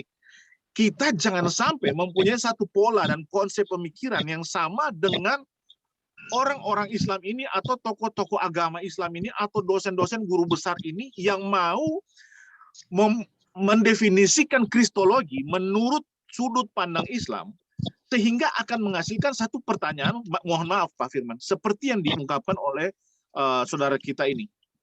Saya tahu bahwa pertanyaan ini juga banyak diungkapkan, ditanyakan oleh orang lain, tapi kita harus hati-hati, saudara-saudara. One of the greatest things, salah satu hal yang paling penting mengenai saya dan pikiranku, aku dan pikiranku, me and my mind, adalah kita menggunakan otak kita secara hati-hati untuk tidak membiarkannya mengalir terlalu terlepas, sehingga kita mengeluarkan satu pertanyaan yang menyangkal atau hampir tidak mengakui atau meragukan keilahian Kristus atau kemanusiaan Kristus. Jadi saya pikir sampai di situ dulu, tapi saya rasa ini harus kita kritis, saudara-saudara. Artinya kita harus bisa sama-sama memilah bagian mana yang harus ditanya, karena pertanyaan itu menunjukkan iman kita. Saya tidak sedang mengatakan Pak Firman sedang gagal dalam memahami keilahian Kristus, bukan, sama sekali enggak. Tapi yang saya maksud adalah tentang buku tadi. Dia orang yang belajar tentang kristologi, kemudian mengajarkan kristologi kepada sekolah-sekolah Islam, saudara-saudara ya, sekolah-sekolah Islam yang besar di Indonesia ini, tetapi kemudian dalam sebuah sejarah yang begitu rumit dan konkret, kemudian dia sampai kepada satu definisi yang sederhana, Yesus bukan Tuhan. Nah, ini sangat berbahaya, saudara-saudara. Jadi apakah keilahiannya hilang? Tidak. Sempat hilang? Tidak. Apakah ada sempat kosong? Tidak. Karena kalau kita mengatakan ada kosong, itu akan sangat salah, karena akan terhubung dengan pertanyaan-pertanyaan lain yang juga cukup menjebak, yaitu berarti kalau keilahiannya di sini kosong, lalu atau keilahiannya ada di bumi, nanti Kristus di surga, Allahnya siapa? Nanti akan diteruskan dengan pertanyaan-pertanyaan konyol lanjutan. Jadi saya rasa penjelasan saya demikian, Pak. Baik, luar makasih. biasa Pak Arthur, ini sangat menginspirasi dan membuka. Maksudnya begini, mohon maaf saya potong dulu Pak. Sebenarnya pada dasarnya ini pertanyaan yang terabaikan oleh kita menjawab bagi orang-orang yang, maaf ini tanda kutip, jemaat awam, orang-orang biasa yang tidak. Iya, betul Pak, betul. Dia punya kesulitan hal-hal seperti ini. Makanya dalam diskusi ini pun sekaligusnya sebenarnya supaya kita sama-sama tahu bahwa ini sasaran-sasaran yang dicapai oleh orang tertentu, tanda kutip agama atau agama-agama tertentu yang dipertanyakan ke kita.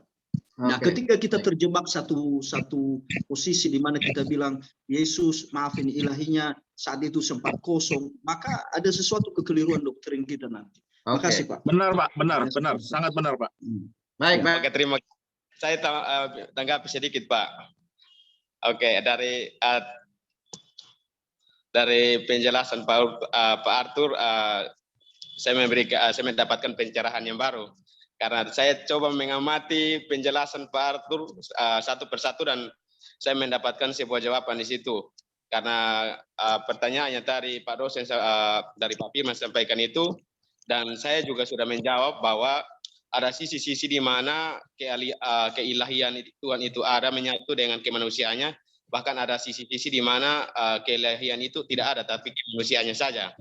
Nah, dari penjelasan dari Pak Arthur, saya mendapatkan suatu pencerahan, dan itu saya katakan bahwa itu sebuah kebenaran, di mana kita tidak bisa mengatakan bahwa keilahian itu Tuhan itu hilang atau tidak ada sama sekali, tapi dalam hal ini Tuhan mengosongkan dirinya, membatasi keilahiannya sehingga penyelamatan itu jalan. Jadi menurut saya terima ini karena hanya ada salah penggunaan diksi saja.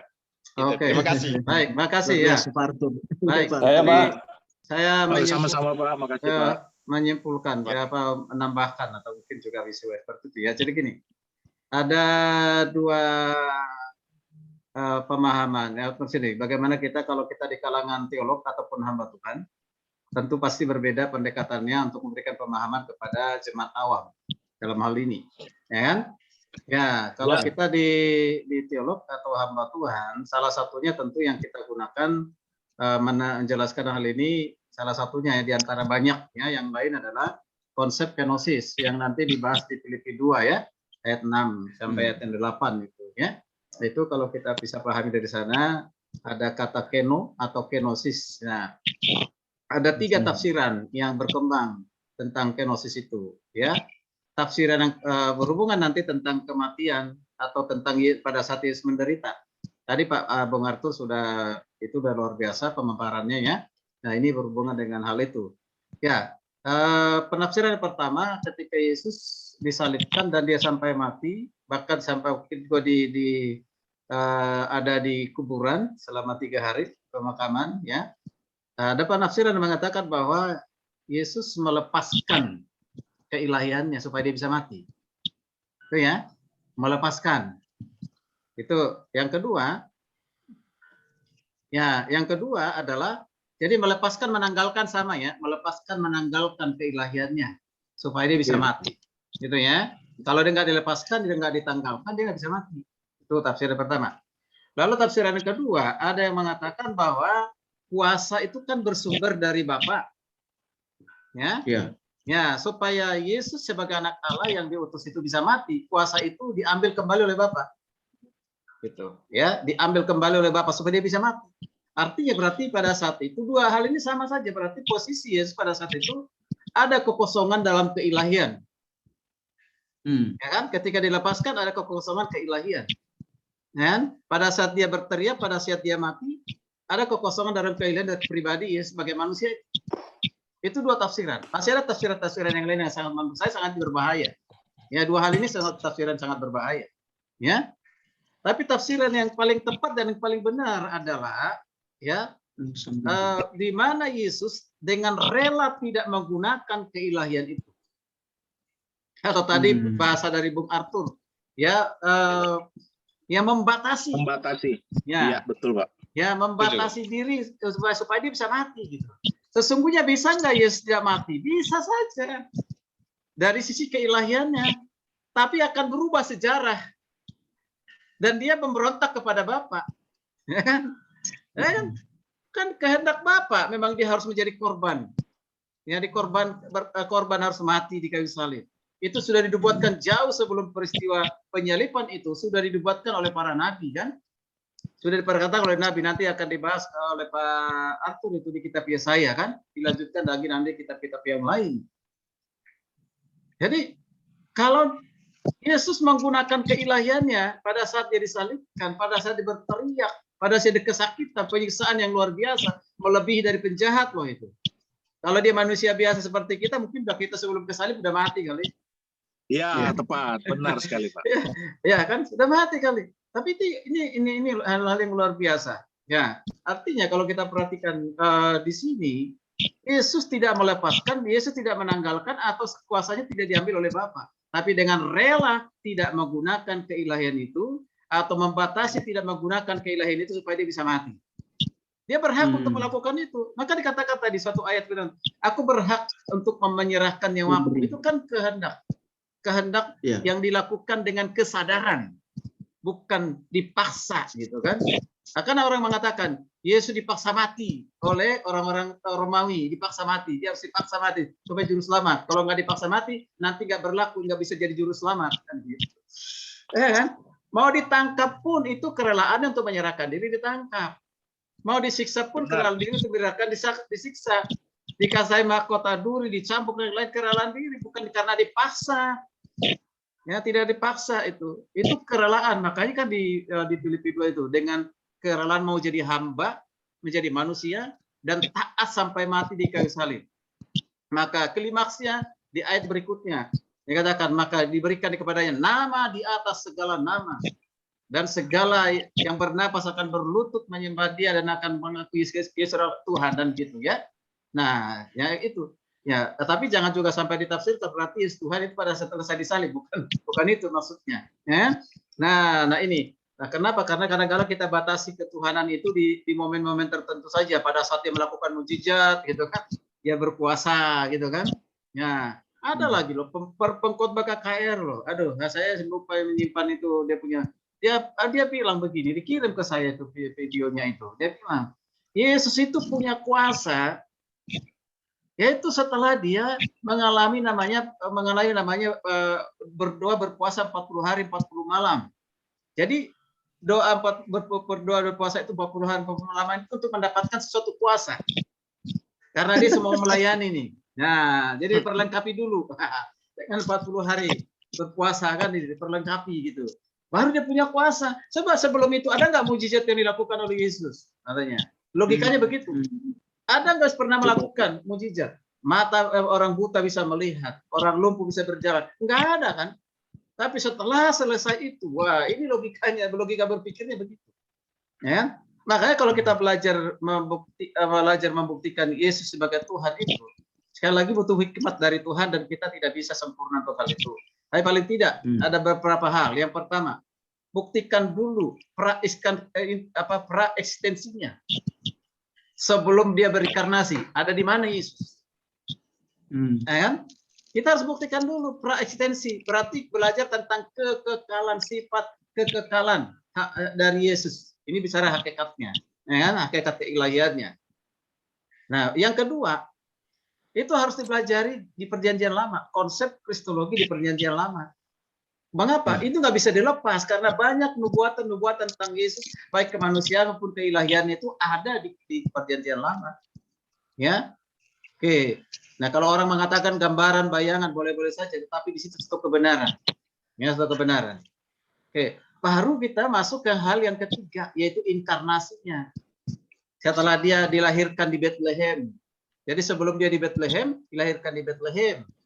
Gitu ya. Ya, sebelum dilahirkan di Bethlehem, dan pada saat dilahirkan di Bethlehem, dan selama dia ada di dunia ini, dan sampai hari ini, kan gitu ya. Kita harus tahu ya bagaimana pengertian tentang keilahian dan kemanusiaannya.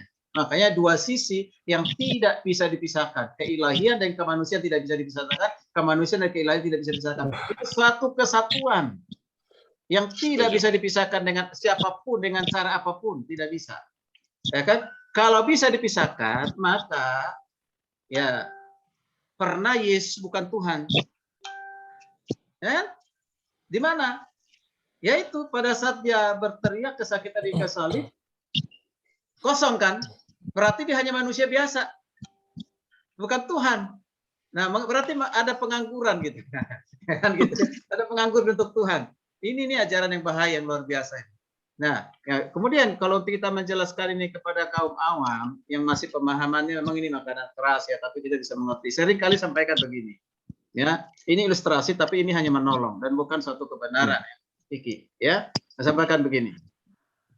Buat satu pernyataan lalu pertanyaan, ya, pernyataan ini, ya, Presiden Soekarno meninggal karena serangan jantung, gitu ya, misalnya ini, ya. Lalu pertanyaan dari pernyataan itu, siapa yang meninggal? Jadi bukan karena apa dia meninggal, kan gitu ya? Siapa yang meninggal? Ya, siapa yang meninggal? Siapa yang meninggal? Presiden Soekarno meninggal karena serangan jantung. Siapa yang meninggal? Soekarno. Ya? Soekarnonya. Siapa berarti itu? Manusianya. Pak. Lalu presidennya?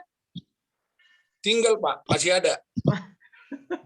Ya, itu presiden itu kan suatu kuasa, suatu jabatan. Kalau ikut presidennya meninggal, maka tidak ada lagi Presiden Soeharto, tidak ada lagi Presiden B.J. Habibie, tidak ada lagi Presiden ya Pak Jokowi, presiden kita sekarang kan. Ya kan? Kuasa itu selalu ada, ya kan? Kuasa itu selalu ada. Jadi yang mati siapa? Manusianya. Ya kan? Hanya bedanya adalah sekali lagi kita harus pahami keterbatasan manusia punya kuasa 5 tahun. Gitu kan? Ya, hanya 5 tahun. Kalau bisa 10 tahun. Sekarang didemo oleh mahasiswa karena mau perpanjang ininya presiden. Padahal presiden dengan jelas mengatakan tidak. Ya kan, tidak ada penambahan untuk jabatan presiden. Cukup dua periode kan gitu ya. Nah, itu terbatas. Ya, terbatas. Ya, itu terbatas. Ini keterbatasan logikanya di situ. Tapi bagi Yesus tidak demikian. Yang tadi ada kebenarannya. Yang mati itu manusianya. Tidak akan pernah keilahiannya mati. Lalu ada malaikat padanya dan tidak dibatasi 5 tahun, 10 tahun. Bahkan selama-lamanya itu ada malaikat padanya. Sebelum dia berinkarnasi sudah ada padanya. Pada saat dia berinkarnasi sudah ada padanya. Pada saat dia mati ada padanya. Pada saat dia bangkit, pada naik ke surga dan sekarang lagi surga ada padanya. Bahkan selama-lamanya ada padanya.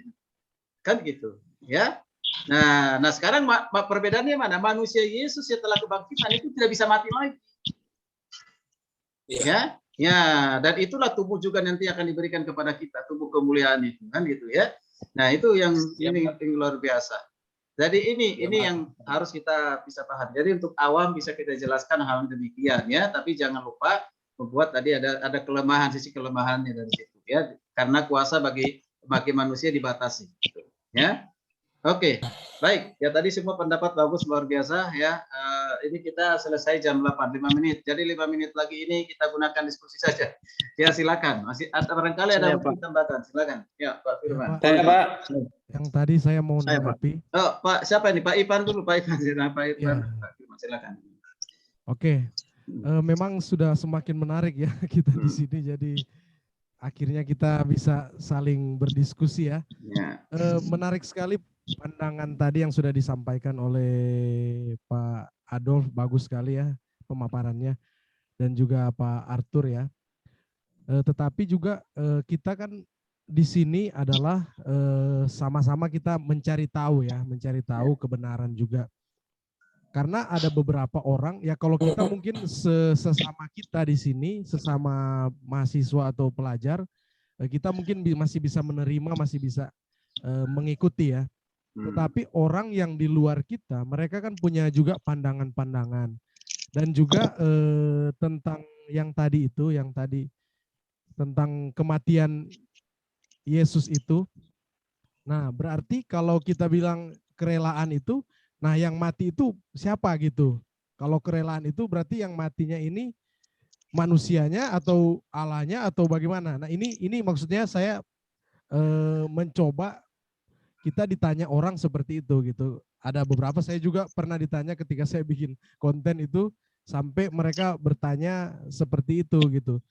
Kalau kita jawab yang tadi, yang kerelaan itu, nanti mereka bilang Allah mati ya kan. Nah kalau kita menjawab manusianya yang mati, berarti tadi seperti yang sudah disampaikan juga, berarti itu salah kan. Itu Allah pernah kosong dong begitu. Nah ini sih mungkin yang bisa kita diskusikan atau ditanggapi juga. Terima kasih. Saya Pak.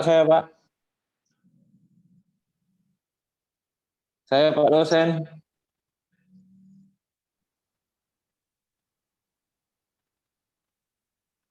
Masih di mute Pak. Saya Ya, Pak. sorry. Siapa Pak Yusuf atau siapa Pak Melka? Saya... Oh Pak Melka. Iya Pak. Oke. Ya singkat padat ya Pak Melka. Ya terima kasih Pak. Saya sebenarnya ada yang mau saya pertanyakan gitu dengan Pak dosen. Kalau mengenai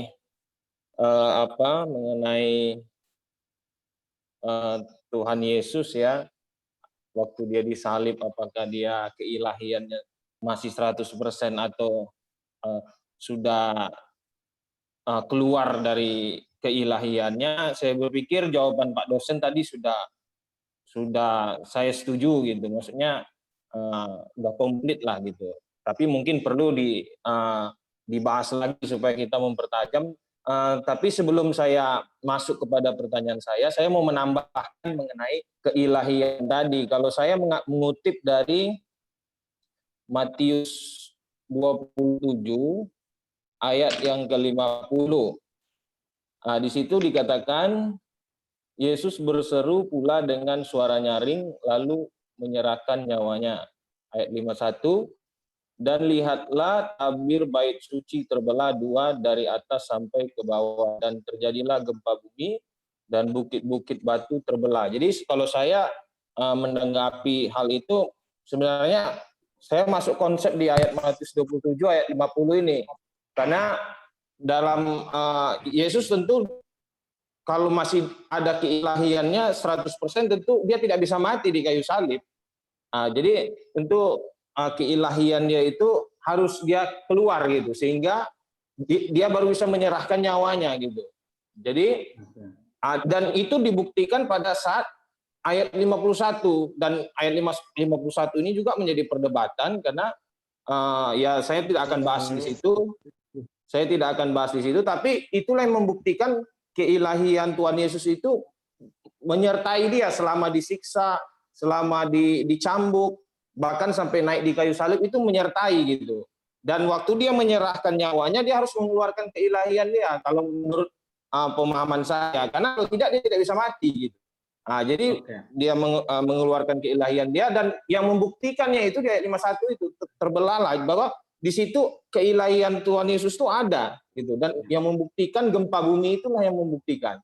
Dan saya punya satu pertanyaan, tadi yang Pak dosen sampaikan dari materi-materi mengenai agama-agama yang besar, mengenai nggak tahu apakah Pak dosen atau yang teman yang lainnya gitu ya, yang mahasiswa lain, bahwa yang agama yang besar pengikutnya itu kan Kristen, Islam, Yahudi ya kan.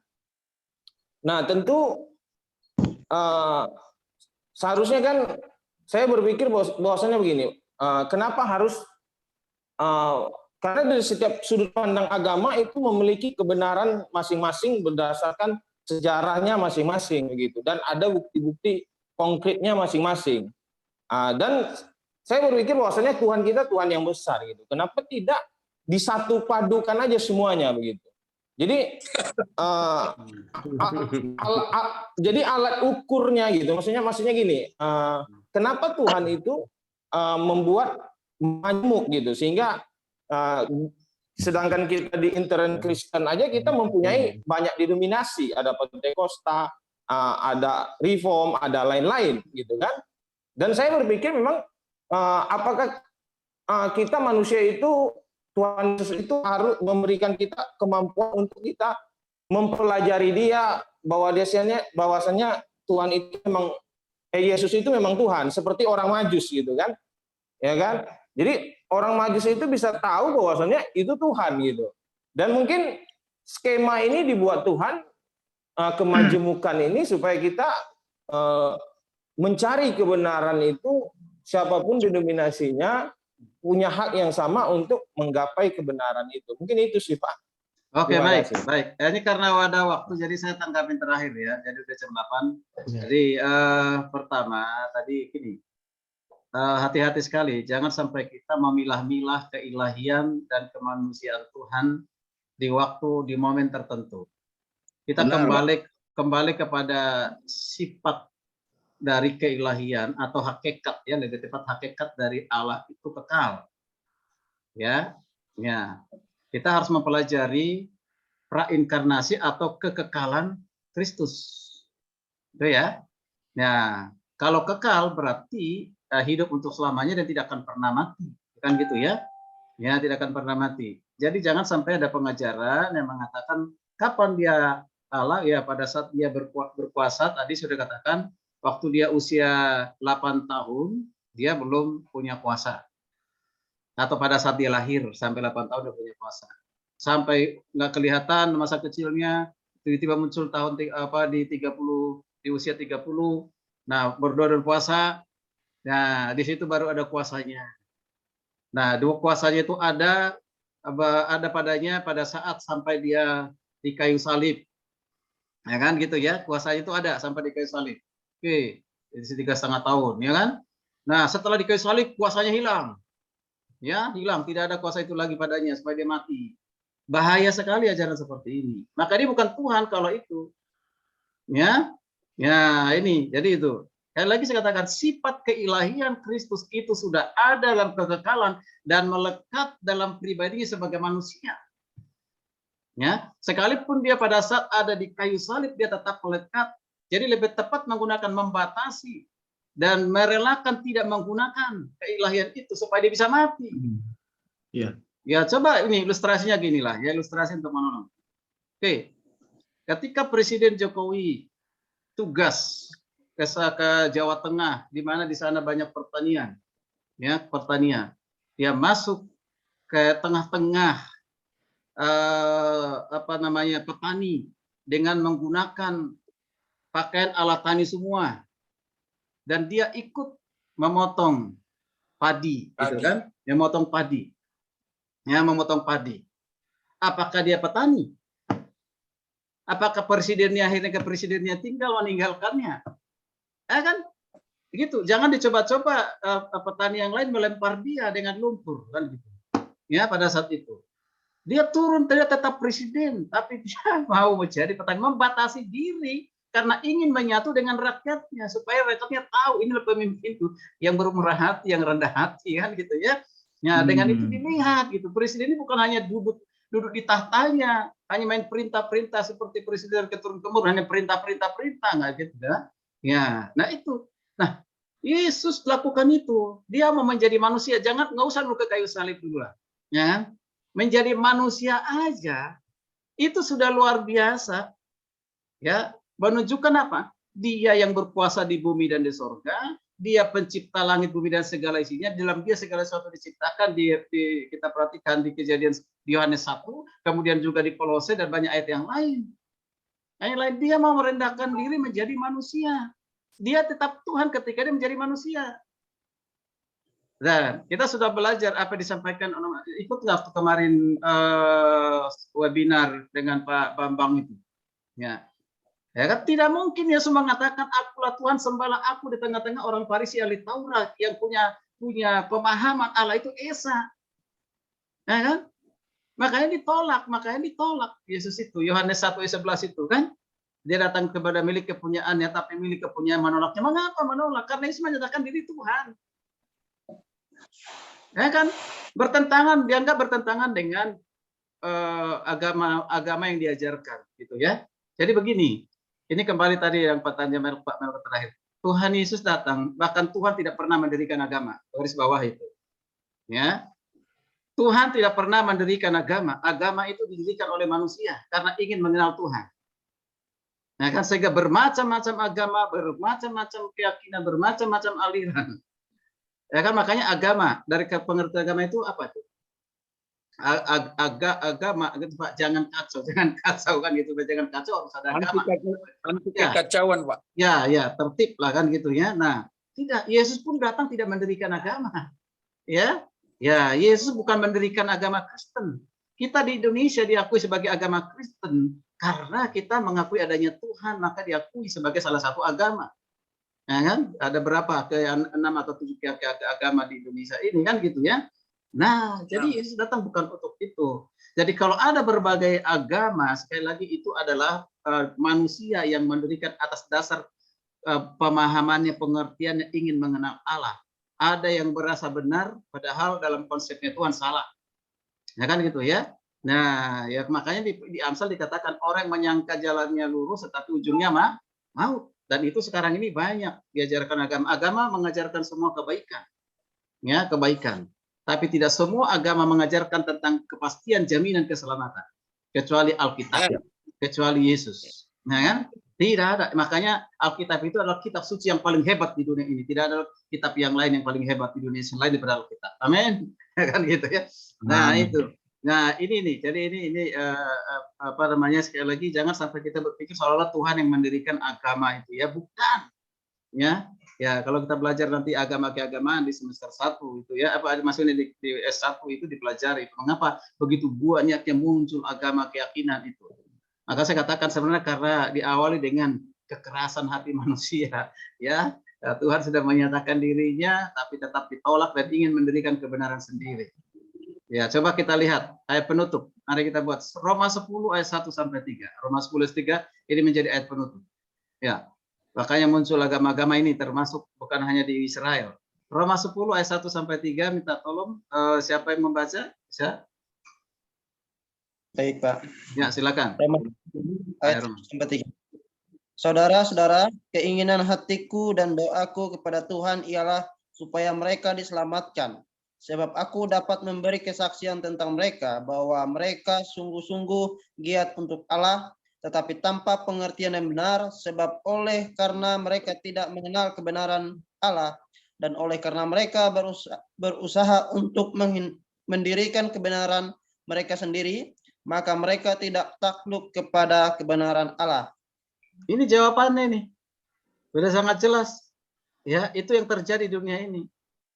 Mereka menolak kebenaran Allah karena sudah punya kebenaran sendiri. Bagus nggak? Sungguh-sungguh giat untuk Allah. Bagus sekali. Ya kan? Bagus sekali. Sungguh-sungguh giat untuk Allah. Itu hal yang positif. Tetapi berbahaya, Pak. Kesungguhan mereka di dalam Allah itu tanpa pengertian yang benar. Mengapa? Karena mereka menganggap pengertian mereka itu yang paling benar, sehingga menolak kebenaran Allah, kebenaran Tuhan yang dinyatakan dalam Kristus Yesus. Dan itulah yang dilakukan oleh banyak agama saat ini.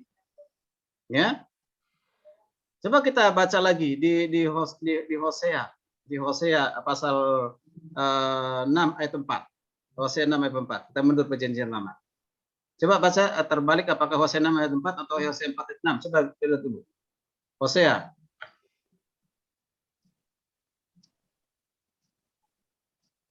Sudah ketemu?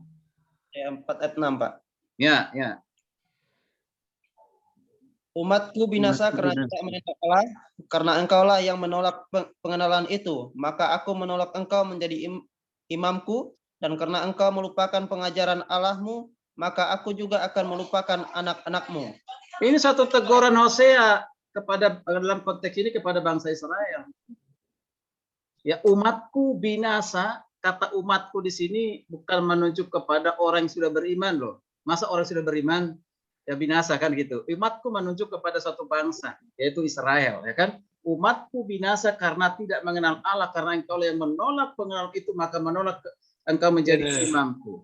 Waduh, itu kan? Itu. Ya, zamannya Hosea sudah zamannya Abraham, zamannya para nabi sudah memperkenalkan Allah yang benar. Ya. Nah, nanti kita belajar tentang kristologi, Kristus, keberadaan Kristus ya. Keberadaan Kristus di dalam perjanjian lama itu sudah nyata dan ada ya, baik dari tipologi, bahkan pernah nggak Bapak Ibu lihat mempelajari dalam Alkitab, Tuhan pernah hadir dalam bentuk manusia. Ya, itu menarik lagi tuh. Mana ada Pak? Ya, sabar, itu ada ya, itu disebut dengan antropomorfi ya, penampakan Tuhan sementara waktu dalam bentuk manusia, hanya sementara waktu saja. Setelah berinkarnasi tidak pernah lagi. Ya, dan itu terjadi hanya satu kali ya, nanti dipelajari saja itu mulai dari kejadian 18 itu 18 ya. Oke, baik, barangkali karena keterbatasan waktu kita sudah jam 8 lewat 5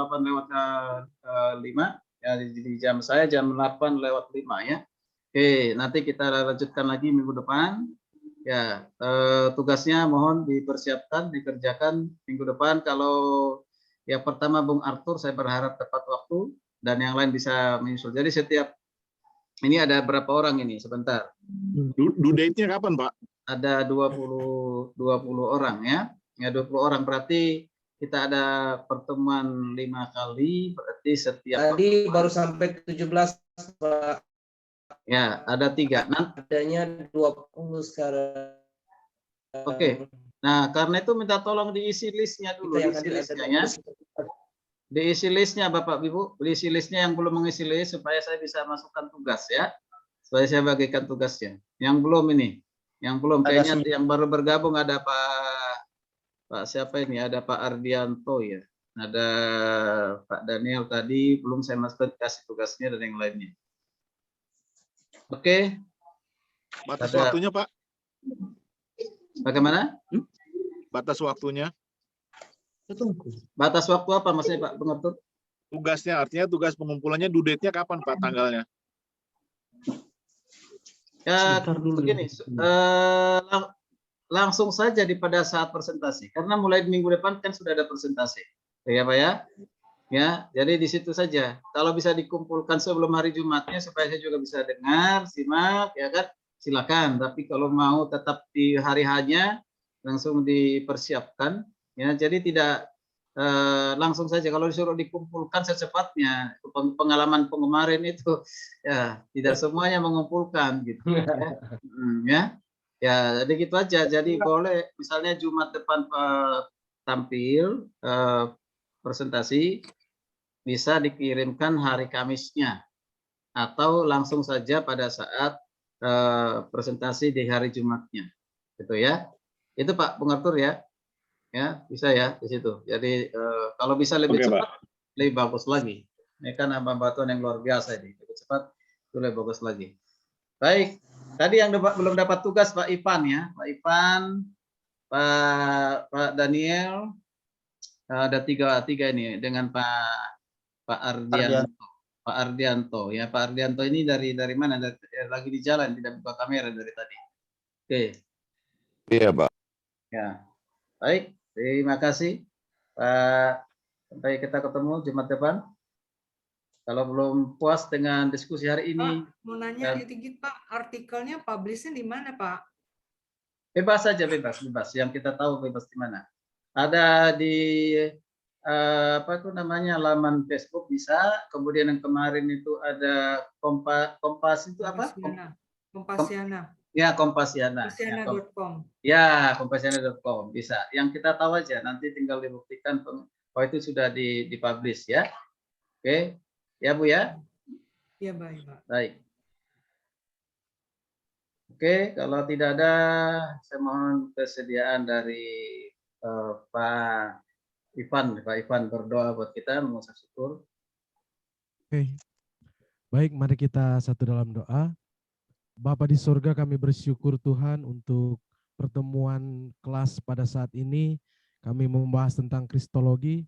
Kami bersyukur Tuhan, biarlah setiap kami diberikan hikmat dan kebijaksanaan daripada Tuhan, supaya kami lebih lagi menangkap dengan baik mata kuliah ini. Dan terutama kami berdoa juga Tuhan untuk Pak dosen kami, Pak Adolf Tuhan, biar dia diberikan terus hikmat-Mu, sehingga dia bisa menjelaskan kepada kami semua dengan baik ya Tuhan. Terima kasih Tuhan Yesus, berkati kami semua dalam setiap pekerjaan, usaha, apapun yang kami kerjakan, dan biarlah kami bisa menyelesaikan mata kuliah ini dengan baik.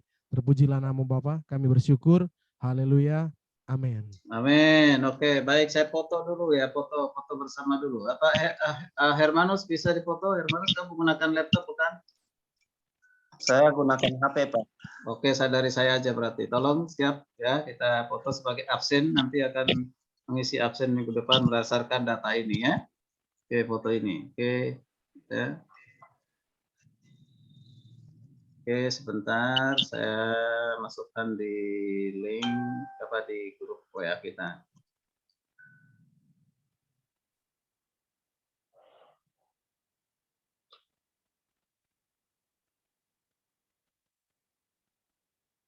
Oke, baik. Terima kasih. Selamat malam. Sampai ketemu semua Bapak Ibu. Saudara luar biasa.